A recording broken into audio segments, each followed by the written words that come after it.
Hello दोस्तों, कैसे हैं आप सब। जय हिंद। मैं कमलेश कुमार आप सभी का बहुत बहुत स्वागत करता हूं अपने यूट्यूब चैनल KRC जहां सिलेक्शन। तो चलिए आज हम शुरू करते हैं फिर से यूडूटेरिया का वस्तुनिष्ठ समान अध्ययन, जो प्रैक्टिस सेट 8 आज हम लेकर आए हैं। तो चलिए शुरू करते हैं। आज का पहला क्वेश्चन है, लार का पीएच मान कितना होता है। ठीक है, लार का पीएच मान कितना होता है। तो एक का आंसर जो हो जाएगा वो ए होगा। 6 पॉइंट कितना होता है 5, 6.5 लार का पीएच मान। तो पीएच मान के आविष्कारक कौन थे। तो पीएच मान के जो आविष्कार किया था सोरेनसन ने किया था। किसने किया था? सोरेनसन। ठीक है, तो चलिए कुछ पीएच मान भी देख लेते हैं। समुद्री जल का पीएच मान 8.4 होता है। समुद्री जल का पीएच मान 8.4 होता है। पीत रस का जो पीएच मान होता है 7.7 होता है। ठीक है, 7.7। रक्त का पीएच मान 7.4 होता है। ठीक है, दूध का पीएच मान 6.4 होता है, 6.4। मूत्र का पीएच मान 6 होता है, या कहीं कहीं 4.8 भी रहता है। ठीक है, उसके बाद आता है शराब का। शराब का पीएच मान 2.8 होता है। उसके बाद नींबू का पीएच मान जो होता है 2.2 होता है, और सिरका का पीएच मान 2.4 होता है। तो ये सारे पीएच मान इतने ही एग्जाम में पूछे जाते हैं, जो मैंने एक साथ करा दिया। तो आप लोग ध्यान से इसे एक बार फिर से सुन लीजिएगा, आपको याद होगा। ठीक है, और 7 से जो 7 पीएच मान होता है वो जो होता है उदासीन कहलाता है, और 7 से नीचे वाले को हम अम्लीय बोलते हैं, और 7 से ऊपर वाले को हम लोग क्षारीय पीएच मान बोला जाता है। ठीक है, नेक्स्ट है दूसरा नंबर क्वेश्चन आज का। निम्न को सुमेलित करना है। ठीक है, सुमेलित करके इसको मिलाना है कि कौन सा रोग, इधर रोग का नाम दिया हुआ है और इधर उसके जीवाणुओं का नाम दिया हुआ है। ठीक है, तो ये थोड़ा डिफ़िकल्ट क्वेश्चन है। जीवाणु का नाम दे दिया है जो कि याद नहीं रहता है। तो चलिए मिलाते हैं इसमें। दूसरा का आंसर क्या होगा। तो दूसरा का आंसर जो होगा वो ए होगा, फर्स्ट ऑप्शन है। ठीक है, मतलब हैजा जो है वो विब्रियो क्लोरी नामक जीवाणु से होता है। क्षय रोग जो होता है माइक्रोबैक्टीरियम ट्यूबरकुलोसिस जीवाणु से होता है। और निमोनिया जो होता है वो डिप्लोकोकस न्यूमोनी से होता है। और टिटनेस जो होता है क्लोस्ट्रीडियम टिटेनी से होता है। ठीक है, ये जीवाणुओं का नाम है, तो इसका आंसर ए हो जाएगा। नेक्स्ट तीसरा नंबर क्वेश्चन आपका, सूची 1 को सूची 2 के साथ मिलाना है। गारो की पहाड़ियाँ कहाँ है। तो गारो की पहाड़ियाँ जो है मेघालय में है, सही है। मीरी कहाँ है, और पंचमलाई कहाँ है, और डालमा कहाँ है। तो डालमा जो है झारखंड में। ये दो तो मिल गए, तो तीसरा का आंसर जो होगा वो ए होगा। ठीक है ना, ऑप्शन ए, एक का ए होगा। बी का जो होगा 3 होगा, मतलब मीरी जो है अरुणाचल प्रदेश में, और पंचमलाई जो है तमिलनाडु में है, और डालमा जो है झारखंड में है। ठीक है, तो इसको भी देख लिए आप लोग। आगे बढ़ते हैं। नेक्स्ट क्वेश्चन है आपका चौथा। सूची 1 को सूची 2 के साथ मिलाना है। एक तरफ जो है अभ्यारण्य है, परियोजना है। ठीक है, और दूसरी तरफ जो है नदी के किनारे। दुल्हस्ती परियोजना जो है ना वो चिनाब नदी पर है। दुल्हस्ती परियोजना कहाँ है? चिनाब नदी पर। गांधी सागर परियोजना जो है और चंबल नदी पर है। गांधी सागर चंबल पर है। उकाई परियोजना जो है ताप्ती नदी पर है, और तवा परियोजना तवा पर है। ठीक है, तो 4 का आंसर जो होगा वो डी होगा। 4 का आंसर क्या होगा? डी होगा, ऑप्शन डी। नेक्स्ट है आपका 5वां नंबर क्वेश्चन। संविधान की व्याख्या से संबंधित सभी विवाद सर्वोच्च न्यायालय के पास लाए जा सकते हैं। यह अधिकार सर्वोच्च न्यायालय के किस अधिकार के अंतर्गत आता है? ठीक है, यह किसके अंतर्गत आता है? तो 5 का आंसर जो हो जाएगा वो सी होगा, अपीलीय क्षेत्राधिकार होता है। ठीक है ना, सर्वोच्च न्यायालय के पास बहुत सारे अधिकार है। प्रारंभिक है, परामर्शदात्री है, पर्यवेक्षीय है, और अपीलीय है। तो इसका आंसर जो होगा वो सी होगा इस क्वेश्चन का। तो चलिए सर्वोच्च न्यायालय से फैक्ट कुछ जान लेते हैं। सर्वोच्च न्यायालय की जो स्थापना की प्रावधान है वो अनुच्छेद 124 के अंतर्गत है। ठीक है, 124 के अंतर्गत है। 124 के 2 में जो बताया गया है न्यायाधीशों एवं अन्य न्यायाधीशों की नियुक्ति के बारे में। न्यायाधीशों एवं अन्य न्यायाधीशों की नियुक्ति 124 के 2 में बताया गया है। ठीक है, 125 में जो है ना वेतन एवं भत्ता के बारे में बताया गया है। 125 अनुच्छेद में वेतन एवं भत्ता के बारे में बताया गया है। और अनुच्छेद 129 कहता है कि सर्वोच्च न्यायालय एक अभिलेख न्यायालय है। ठीक है ना, क्या है, अभिलेख न्यायालय है। उसके बाद सर्वोच्च न्यायालय से और फैक्ट जानते हैं। सर्वोच्च न्यायालय को 3 प्रकार की जो है ना अपीलीय क्षेत्राधिकार के अंतर्गत आते हैं। वो तीनों कौन कौन है, किस टाइप का अपीलीय क्षेत्राधिकार है? तो एक होता है संवैधानिक होता है, संवैधानिक। दूसरा होता है फौजदारी, ठीक है ना, फौजदारी। और तीसरा होता है दीवानी, ठीक है ना, दीवानी। तो ये 3 प्रकार के अपीलीय क्षेत्राधिकार आते हैं। अनुच्छेद 143 के अंतर्गत जो है ना राष्ट्रपति सर्वोच्च न्यायालय से परामर्श ले सकता है, ठीक है ना, राष्ट्रपति सर्वोच्च न्यायालय से परामर्श ले सकता है। और अनुच्छेद 137 के अंतर्गत जो है ना सर्वोच्च न्यायालय अपने दिए गए फैसले पर पुनर्विचार कर सकता है। अनुच्छेद 137 के अंतर्गत सर्वोच्च न्यायालय के जो मुख्य न्यायाधीश है उसे 2,80,000 रुपये मिलते हैं वर्तमान में, और अन्य न्यायाधीशों को 2,50,000, मतलब 2.5 लाख, और इसको 2,80,000 मुख्य न्यायाधीश को, ठीक है। नेक्स्ट आगे बढ़ते हैं हम लोग अगले क्वेश्चन 6 नंबर क्वेश्चन की तरफ। छठा क्वेश्चन है, निम्न में कौन सा कथन सही है, ठीक है, सही पूछ रहा है। फर्स्ट कथन है, नाबार्ड देश में कृषि एवं ग्रामीण विकास हेतु एक वित्तीय उपलब्ध कराने वाली शीर्ष संस्था है, बिल्कुल सही है। दूसरा है, नाबार्ड का मुख्यालय मुंबई में, ये भी सही है, ठीक है। तो इसका आंसर सी हो जाएगा, 1 और 2 दोनों सही है। तो नाबार्ड की स्थापना जो हुई थी 1982 में हुई थी, ये याद रख लीजिए आप लोग, 1982 में। और किस पंचवर्षीय योजना में, ये भी पूछा जाता है, तो छठी पंचवर्षीय योजना में, छठी पंचवर्षीय योजना में नाबार्ड की स्थापना हुई थी, ठीक है। आगे बढ़ते हैं हम लोग अगले क्वेश्चन की तरफ। 7वां नंबर क्वेश्चन है आपका, विशेष आर्थिक क्षेत्र अधिनियम किस वर्ष लागू हुआ था, ठीक है। विशेष आर्थिक क्षेत्र अधिनियम जो है ना सन 2006 में लागू हुआ था, सन 2006 में लागू हुआ था, ठीक। ऑप्शन डी सही होगा इसका। नेक्स्ट है 8वां नंबर क्वेश्चन, समान ताप दाब पर सभी गैसों के समान आयतन में अणुओं की संख्या समान होती है, यह किसका नियम है? तो यह नियम जो है ना एवोगाड्रो का नियम है, ठीक है ना, एवोगाड्रो का नियम। एवोगाड्रो संख्या कितना होता है, ये क्वेश्चन पूछा जाता है। तो 6.023 गुने 10⁻23 मोल होता है, या अणु या परमाणु होता है, ठीक है।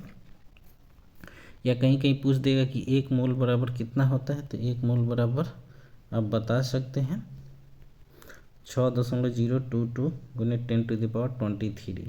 कहीं कहीं 22 लिखा रहता है, कहीं कहीं 23 भी लिखा रहेगा, ठीक है।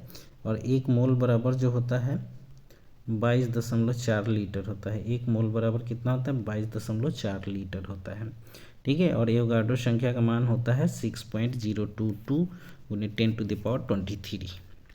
नेक्स्ट है आपका 9वां नंबर क्वेश्चन, बंगाल विभाजन के दौरान किस तिथि को बंगाल में शोक दिवस के रूप में मनाया गया था, ठीक है ना। तो इसका आंसर सी हो जाएगा 16 अगस्त 1905 को, 16 अगस्त 1905 को। अगला क्वेश्चन है 10 नंबर, राष्ट्रीय हरित अधिकरण एनजीटी की स्थापना भारत सरकार द्वारा किस वर्ष की गई थी, ठीक है ना, किस वर्ष की गई थी एनजीटी की स्थापना, ठीक। तो 10 का आंसर जो होगा वो डी होगा, 2010 में, 2010 में। अगला पॉइंट है 11 नंबर क्वेश्चन, निम्नलिखित में कौन क्रिप्स मिशन के साथ कांग्रेस के आधिकारिक वार्ताकार थे, ठीक है ना, क्रिप्स मिशन के अंतर्गत। तो इसका आंसर जो हो जाएगा 11 का वो सी होगा, पंडित जवाहरलाल नेहरू एवं मौलाना अबुल कलाम आज़ाद, ठीक है। तो क्रिप्स मिशन भारत कब आया था, तो क्रिप्स मिशन भारत जो आया था मार्च 1942 में।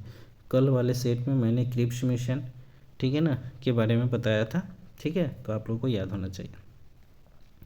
अगला क्वेश्चन है 12 नंबर क्वेश्चन, किसी वस्तु का द्रव्यमान उसकी डैश का माप होती है, किसका माप होती है, किसी वस्तु का द्रव्यमान उसका किसका माप होता है, तो उसके जड़त्व का माप होता है, ठीक है ना, ऑप्शन सी सही होगा, ऑप्शन सी जड़त्व। नेक्स्ट क्वेश्चन है 13 नंबर क्वेश्चन, ध्वनि का एक महत्वपूर्ण अभिलक्षण तारत्व है जो निर्भर करता है किस पर, ठीक है ना, तारत्व किस पर निर्भर करता है, ठीक है। तो 13 का आंसर जो होगा वो बी होगा, आवृत्ति पर निर्भर करता है, आवृत्ति पर निर्भर करता है। ध्वनि के जो होते हैं मुख्यतः 3 लक्षण होते हैं, एक प्रबलता होता है, प्रबलता, दूसरा गुणता, ठीक है, प्रबलता, गुणता और तारत्व, ठीक है। ये तारत्व जो है तीसरा गुण होता है। तो ये 3 लक्षण होते हैं ध्वनि के। तो ध्वनि से रिलेटेड कुछ बातें मैं आप लोगों को बता दूं, जो फैक्ट जो एग्जाम में पूछे जाते हैं। ध्वनि की तीव्रता का ऐसा ही मात्रक जो होता है, ध्वनि की तीव्रता का ऐसा ही मात्रक क्या होता है, तो डेसिबल होता है। कितना होता है, डेसिबल होता है, जो बेल का 10वां भाग होता है, ठीक है, बेल का 10वां भाग होता है। ध्वनि जब एक माध्यम से दूसरे माध्यम में जाती है तो उसका चाल और तरंग दैर्घ्य दोनों बदल जाता है। चाल प्लस तरंग दैर्घ्य, चाल और तरंग दैर्घ्य दोनों बदलता है, लेकिन आवृत्ति नहीं बदलती है। ठीक है, आवृत्ति नहीं बदलती है। ठीक, ध्यान से याद रखेंगे, जब ध्वनि एक माध्यम से दूसरे माध्यम में जाती है तो उसका चाल बदल जाएगा, तरंग दैर्घ्य बदल जाएगा, लेकिन आवृत्ति नहीं बदलेगी। ठीक है, ये VVI क्वेश्चन है आपका। नेक्स्ट है वायु में ध्वनि की चाल। वायु में ध्वनि की चाल कितना है, तो 332 मीटर प्रति सेकेंड, जो हमेशा एग्जाम में आते हैं। ठीक है, जल में पूछता है तो 1483 मीटर प्रति सेकेंड हो जाएगा। लोहा में कितना है, तो 5130 हो जाएगा। ठीक है, कांच में जो है 5640 होता है।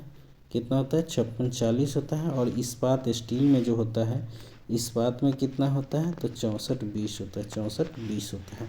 सब में मीटर प्रति सेकेंड आप लोग याद रखेंगे। ठीक है, तो इसको याद रखिएगा ज़रूर।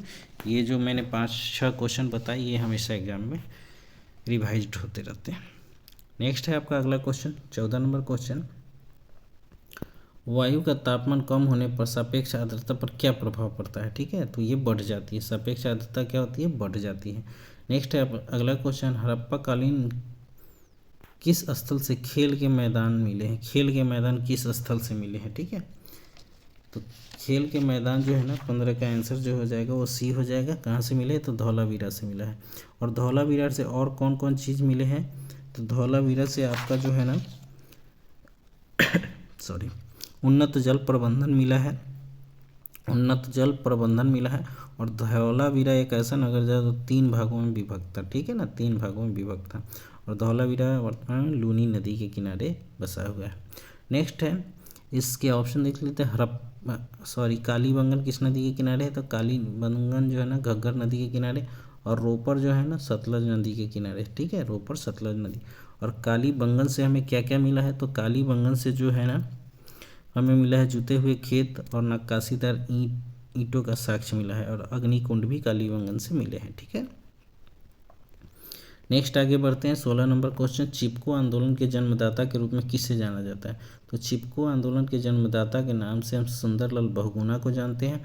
और चिपको आंदोलन कब से शुरू हुआ था, तो 1973 ईस्वी में शुरू हुआ। कहाँ से शुरू हुआ था, तो उत्तराखंड। ठीक है, उत्तराखंड के चमोली से, उत्तराखंड के चमोली से। तो ये चिपको आंदोलन किस लिए फेमस है, चिपको आंदोलन जो है ना वनों की कटाई को रोकने के लिए किया गया था, वन संरक्षण के लिए ये आंदोलन शुरू किया गया था सुंदरलाल बहुगुणा के द्वारा 1973 ईस्वी में। और इसकी प्रथम महिला जो है जन्मदाता के रूप में जाना जाता है, वो कौन है, तो गौरा देवी है। ठीक है, महिला नेता इनको कहा जाता है, गौरा देवी को। ठीक है, और चिपको आंदोलन को जो है ना कन्नड़ भाषा में अपिक्को कहते हैं, अपिक्को। ठीक है ना, अपिक्का के नाम से जानते हैं, जो 1983 में ये उस समय साउथ में शुरू हुआ था, अपिक्का के नाम से। नेक्स्ट अगला पॉइंट है 17 नंबर क्वेश्चन। मानव का हृदय कितने भागों में विभाजित होता है, तो मानव का हृदय जो है ना 4 भागों में विभाजित होता है। ठीक है ना, मनुष्य के हृदय में कितने वाल्व होते हैं, कितने प्रकोष्ठ होते हैं, ये क्वेश्चन पूछा जाता है। तो 4 होते हैं, सबका एक ही आंसर होगा 4। कितने वाल्व होते हैं, कितने प्रकोष्ठ होते हैं। ठीक है, और कितने भागों में बटा है, तो 4 भागों में बटा है। तो हृदय का जो भार होता है वो 300 ग्राम का होता है। कितना होता है, 300 ग्राम का होता है। ठीक, हृदय जो है एक धड़कन में 1 मिनट में 72 बार धड़कती है, 72 बार। ठीक है ना, 72 बार धड़कती है 1 मिनट में। और भ्रूण अवस्था में कितनी बार, तो 150 बार। ठीक है ना, 150 बार। और एक धड़कन में जो है हृदय 70 ml रक्त पंप करती है, 70 ml रक्त को पंप करती है एक धड़कन में। ठीक है, नेक्स्ट है 18 नंबर क्वेश्चन है आपका। वर्ष 1927 की बटलर कमेटी का क्या उद्देश्य था, तो बटलर कमेटी जो आया था उसका उद्देश्य था अंग्रेजी सरकार द्वारा देशी राज्यों के बीच के संबंध को सुधारना था। ये किसके शासनकाल में आया था, तो लॉर्ड इरविन के शासनकाल में। इरविन उस समय गवर्नर जनरल था। ठीक है ना, इरविन, लॉर्ड इरविन के समय आया था बटलर 1927 में। अगला क्वेश्चन 19 है, बौद्ध धर्म एवं जैन धर्म में किस विषय पर अंतर है, तो बौद्ध धर्म में जैन धर्म में जो अंतर है वो आत्मा में। ठीक है ना, एक में आत्मा की मान्यता है, दूसरे में आत्मा की मान्यता नहीं है। लेकिन दोनों में समानता जो है वो अनीश्वरवाद में है, अनीश्वरवाद। ठीक है, अनीश्वरवाद के संबंध में दोनों समान हैं। नेक्स्ट आगे बढ़ते हैं 20 नंबर क्वेश्चन की तरफ। किस सिख गुरुओं की हत्या मुगलों द्वारा कराई गई थी, तो गुरु तेग बहादुर की हत्या जो है ना वो करवाया था औरंगजेब, ठीक है, औरंगजेब। और गुरु अर्जुन देव की हत्या जो है जहांगीर ने करवा दिया था, ठीक। तो ये ए और बी दोनों आंसर होगा ऑप्शन डी, ठीक है ना, गुरु तेग बहादुर और गुरु अर्जुन देव। ये सिखों के 9वें गुरु गुरु तेग बहादुर थे और सिखों के 5वें गुरु अर्जुन देव थे, जिन्होंने आदि ग्रंथ की रचना की थी, ठीक है। और सिखों के 10वें गुरु थे गुरु गोविंद सिंह। सिखों के 10वें गुरु गोविंद सिंह थे, जिन्होंने 1699 में खालसा पंथ की स्थापना की थी, ठीक है ना, खालसा पंथ की स्थापना की थी। और गुरु गोविंद सिंह की हत्या जो है नांदेड़ नामक स्थान पर 1708 ईस्वी में गुल खां नामक पठान ने कर दिया था। किसने किया था? गुल खां नामक पठान ने कर दिया था नांदेड़ में, ठीक है। आगे बढ़ते हैं हम लोग अगले क्वेश्चन की तरफ। महावीर स्वामी ने अपना पहला उपदेश कहाँ दिया था? तो महावीर स्वामी ने अपना पहला उपदेश जो है ना राजगृह में दिया था। किस भाषा में दिया था? तो प्राकृत भाषा में, ठीक है, प्राकृत भाषा में। नेक्स्ट आगे बढ़ते हैं हम लोग 22 नंबर क्वेश्चन की तरफ। निम्न में कौन सी यांत्रिक तरंग है? तो यांत्रिक तरंग जो है ना वो ध्वनि तरंगे जो होती है ना वो यांत्रिक तरंग होती है। ध्वनि तरंगे क्या है? यांत्रिक तरंग है। अगला पॉइंट है 23 नंबर क्वेश्चन। भोपाल गैस त्रासदी में किस गैस का रिसाव हुआ था? तो भोपाल गैस त्रासदी की जो घटना हुई थी ये पहले जान लीजिए।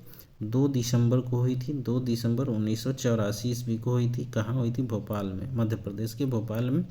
और उस समय जो गैस रिसाव हुआ था वो मिथाइल आइसोसाइनाइड था, जिसे हम MIC भी बोलते हैं शॉर्ट में, MIC मिथाइल आइसोसाइनाइड, ठीक है। तो ऑप्शन ए सही होगा, मिथाइल आइसोसाइनाइड। नेक्स्ट है आपका 24 नंबर क्वेश्चन। राष्ट्रपति पर महाभियोग के संदर्भ में निम्नलिखित में कौन कथन सही नहीं है? नहीं पूछ रहा है, तो देख लेते हैं इसमें कौन सा सही नहीं है। तो 24 का आंसर जो होगा वो ऑप्शन डी जो है वो सही नहीं है, बिल्कुल गलत है। बाद बाकी ये तीनों सही है। पढ़ देते हैं एक बार, इसको ध्यान से रखिए। राष्ट्रपति पर महाभियोग की प्रक्रिया अनुच्छेद 61 में दी गई है, बिल्कुल सही है। राष्ट्रपति द्वारा संविधान का अतिक्रमण किए जाने पर उसके विरुद्ध महाभियोग चलाया जा सकता है, ये भी सही है। महाभियोग संसद द्वारा चलाई जाने वाली एक अर्ध न्यायिक प्रक्रिया है, ये भी सही है। तो ये तीनों सही है और ऑप्शन डी बिल्कुल गलत है। नेक्स्ट आपको अगला क्वेश्चन है 25 नंबर क्वेश्चन। किसी राज्य की विधानसभा में अधिक से अधिक कुल कितने सदस्य हो सकते हैं? तो किसी भी राज्य की विधानसभा में अधिकतम जो है 500 सदस्य हो सकते हैं, ठीक है, 500।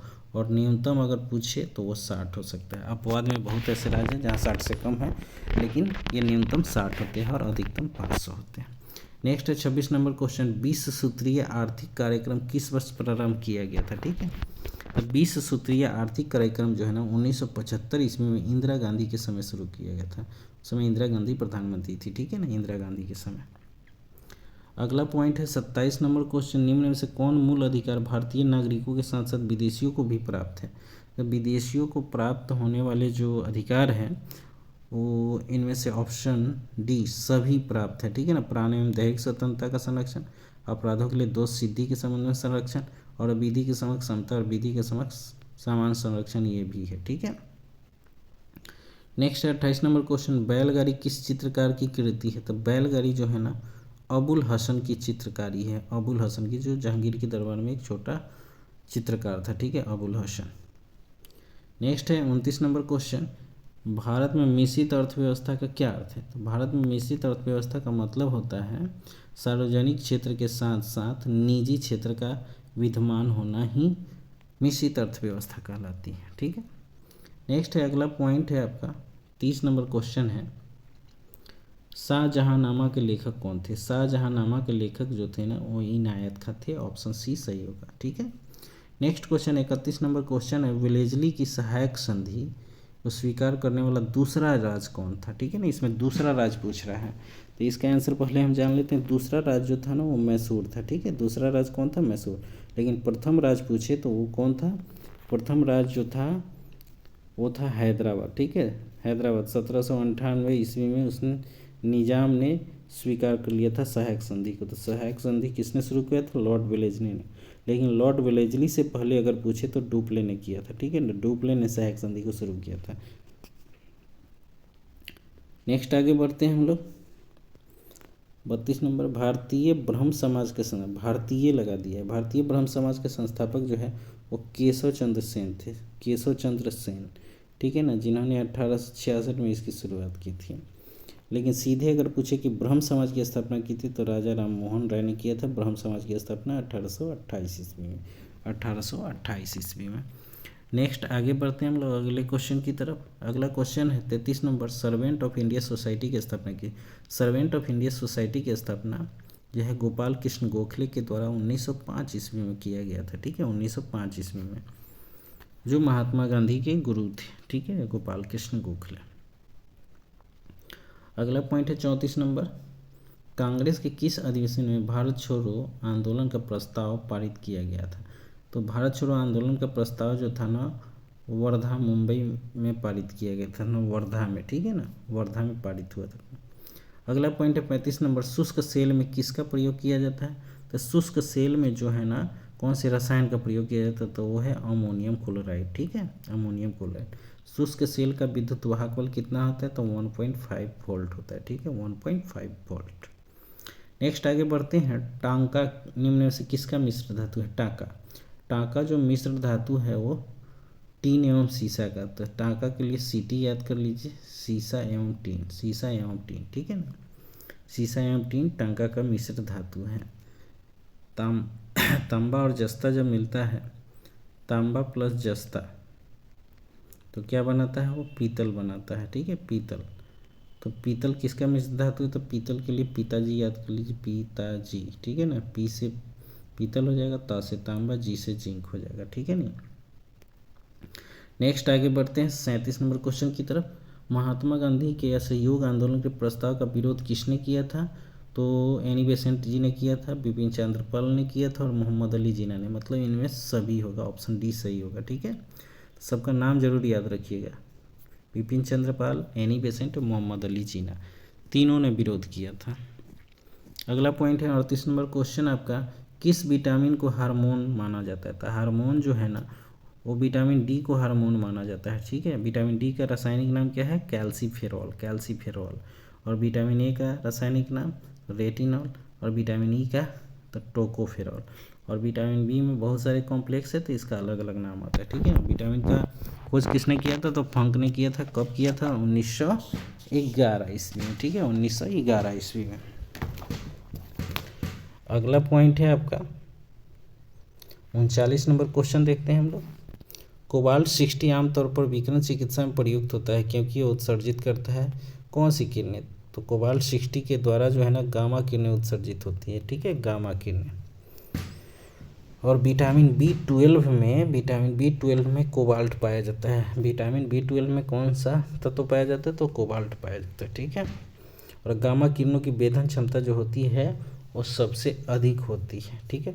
और गामा किरणें एक उदासीन किरण है, ठीक है। और बीटा किरण ऋणात्मक किरण है और अल्फा किरण धनात्मक है, ठीक है। और एक्स किरणों की खोज के रोंटगन ने किया था। एक्स किरण की खोज किसने किया था, के रोंटगन ने, ठीक है। नेक्स्ट है आपका 40 नंबर क्वेश्चन, निम्न में कौन क्रोएशिया की राजधानी है। क्रोएशिया की राजधानी, ठीक है। तो क्रोएशिया की राजधानी जो है ना, फर्स्ट ऑप्शन आपका ये होगा, जगार्बे होगा। जगर्बे लिखा हुआ है, कहीं कहीं जगार्बे लिखा रहता है। और इसकी मुद्रा जो है वो कूना होती है, कूना, ठीक है। क्रोएशिया की मुद्रा क्या है, तो कूना। नेक्स्ट आगे बढ़ते हैं हम लोग 41 नंबर क्वेश्चन की तरफ। नीरज चोपड़ा का संबंध किस खेल से है। तो नीरज चोपड़ा का संबंध जो है भाला फेंक से है, भाला फेंक से, जिन्होंने 2023 के विश्व चैंपियन में सबसे लंबी दूरी 88.17 मीटर दूरी भाला फेंक कर स्वर्ण पदक जीता था, ठीक है। नेक्स्ट अगला पॉइंट है आपका 42 नंबर क्वेश्चन, जल प्रदूषण निवारण एवं नियंत्रण अधिनियम कब पारित किया गया था, ठीक है। तो 42 का आंसर जो होगा वो बी होगा, 1974 ईस्वी में, ठीक है, 1974 ईस्वी।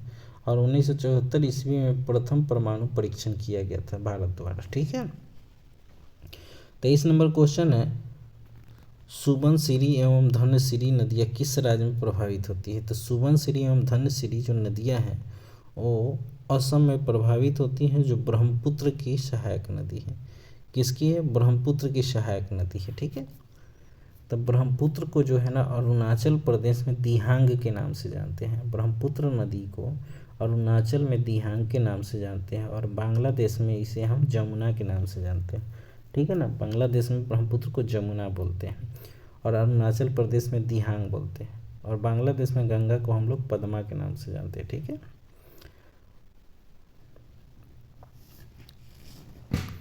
अगला पॉइंट है आपका, असम कितने राज्यों एवं कितने देशों के साथ सीमा साझा करती है, ठीक है ना। तो असम जो है 7 राज्य एवं 2 देशों के साथ सीमा साझा करती है, ठीक है। 2 देश कौन कौन है वो जान लीजिए, भूटान है और प्लस बांग्लादेश है, भूटान और बांग्लादेश, ठीक है। भूटान और बांग्लादेश के साथ असम राज्य जो है ना सीमा साझा करती है और उसके साथ 7 राज्य भी लगे हुए हैं। नेक्स्ट क्वेश्चन है आपका 45 नंबर क्वेश्चन,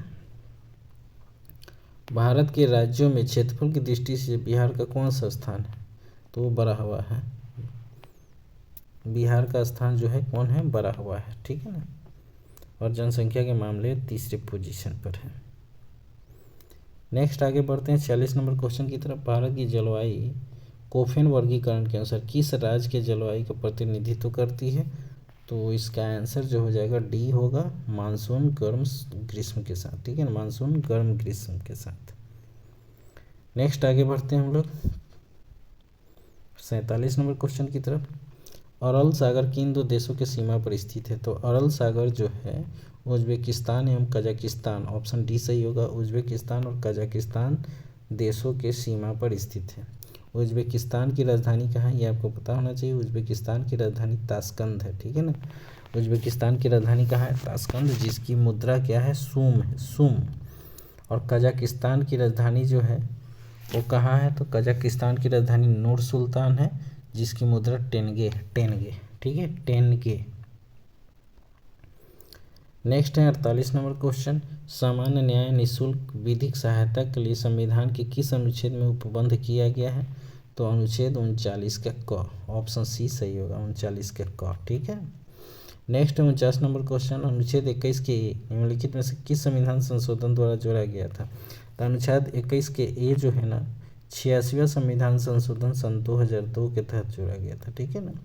इसमें 6 से 14 वर्ष के बच्चों के लिए जो है ना निःशुल्क शिक्षा है और माता पिता का दायित्व बनता है कि वो अपने बच्चों को प्राथमिक शिक्षा दिलवाए, ठीक है। नेक्स्ट आज का लास्ट क्वेश्चन है, निम्नलिखित में कौन सा युग्म सुमेलित नहीं है, ठीक है, नहीं है तो वो है भ्रष्टाचार निरोधक कानून, ऑप्शन सी 1985, ये गलत है, बाद बाकी तीनों सही है। केंद्रीय अन्वेषण ब्यूरो 1963 में हुआ था स्थापना, केंद्रीय सतर्कता आयोग 1964 में स्थापना हुआ था और परिवर्तन निदेशालय 1956 में स्थापना हुआ था, ठीक है। तो ये आज का 50 क्वेश्चन कंप्लीट हो गया, जिसके तहत आपने बहुत ऐसे क्वेश्चनों में चारों ऑप्शन का डिटेल और कुछ एक्स्ट्रा क्वेश्चन देखे, तो 50 क्वेश्चन के साथ आप लगभग 150 क्वेश्चन एक्स्ट्रा आप जानते हैं। तो आप लोगों को मेरा सेशन कैसा लगता है, ज़रूर जितने भी लोग देखते हैं ईमानदारी से अगर वो ज़रूर कमेंट करेंगे, हाँ ना में अच्छा नहीं लगता है, बुरा लगता है या अच्छा लगता है, तो मुझे कम से कम थोड़ा एनर्जी मिलेगा कि अगर अच्छा कॉम्प्लीमेंट आया तो बहुत अच्छा लगेगा, मैं और मेहनत करूँगा। चलिए आगे देख लेते हैं हम लोग अस्मरणीय तथ्य। कुषाण वंश के संस्थापक कौन थे, तो कुजल कटफिसेस थे। दूसरा क्वेश्चन है कुषाण वंश का सबसे प्रतापी राजा कौन था, तो कनिष्क था, ठीक है। नेक्स्ट है इसकी प्रारंभिक राजधानी पुरुषपुर थी और दूसरी राजधानी मथुरा, बीबीआई क्वेश्चन है। नेक्स्ट है कनिष्क ने 78 ईस्वी में शक संवत की शुरुआत की, जिसका प्रयोग वर्तमान में भारत सरकार द्वारा किया जाता है, ठीक है, कनिष्क ने किया था। कनिष्क के दरबार में आयुर्वेद के ये विद्वान चरक रहते थे, ठीक है, चरक। अगला पॉइंट है आपका बुद्ध चरित्र की रचनाकार अश्वघोष ने किया था, जो कनिष्क के दरबार में रहते थे, जिसे बौद्धों का रामायण कहा जाता है, बुद्ध चरित्र को, ठीक है, बौद्धों का रामायण। अगला पॉइंट है गांधार शैली और मथुरा शैली का सर्वाधिक विकास कनिष्क के शासनकाल में हुआ था, ठीक है ना। बौद्धों की जो है ना बहुत सारी मूर्तियाँ गांधार शैली में बनी है, लेकिन प्रथम मूर्ति जो बनी थी वो मथुरा शैली में बनी थी, ठीक है। अगला पॉइंट है प्रसिद्ध रेशम मार्ग का प्रारंभ कनिष्क ने किया था, कनिष्क ने। नेक्स्ट है कुषाण वंश के समय ही सर्वप्रथम बुद्ध की खड़ी प्रतिमा का निर्माण हुआ था। ठीक, कुषाण काल में सर्वाधिक विकास वास्तुकला के क्षेत्र में हुआ था। तो ये आज का सेशन कंप्लीट हुआ और आप लोग इस सेशन से कुछ नया सीखते हैं या नहीं सीखते हैं ज़रूर बताएंगे और मेरे यूट्यूब चैनल KRC को ज़रूर सब्सक्राइब कीजिए, शेयर कीजिए और लाइक कीजिए। और आप लोगों के लिए एक और ऑफ़र है या आप लोग से निवेदन है कि आप लोग हाँ ना में आंसर ज़रूर दें। NCERT का जो रुक्मिणी प्रकाशन का बुक आया है उसका कोर्स मैंने ले लिया है। क्या आप लोग भी चाहते हैं कि मैं एक एक पेज आप लोग को NCERT के तहत पढ़ाऊँ? तो अगर आप लोग सहमत हैं तो ज़रूर यस लिखिए ताकि मैं आप लोगों के लिए NCERT द प्लेटफॉर्म का बुक कल से मैं शुरू करूं। ठीक है, और एडुटेरिया का ये सेट प्रतिदिन एक चलता रहेगा, उसके साथ साथ अब प्लेटफॉर्म का जो NCERT नोट्स है, क्लास नोट्स, वो भी मैं शुरू करूँगा। तो आप लोग यस और नो लिख के ज़रूर बताइएगा। तब तक के लिए अलविदा चाहता हूँ दोस्तों, धन्यवाद। स्वस्थ रहिए, मस्त रहिए और अपनी पढ़ाई जारी रखिए, अपने लक्ष्य को प्राप्त कीजिए। धन्यवाद।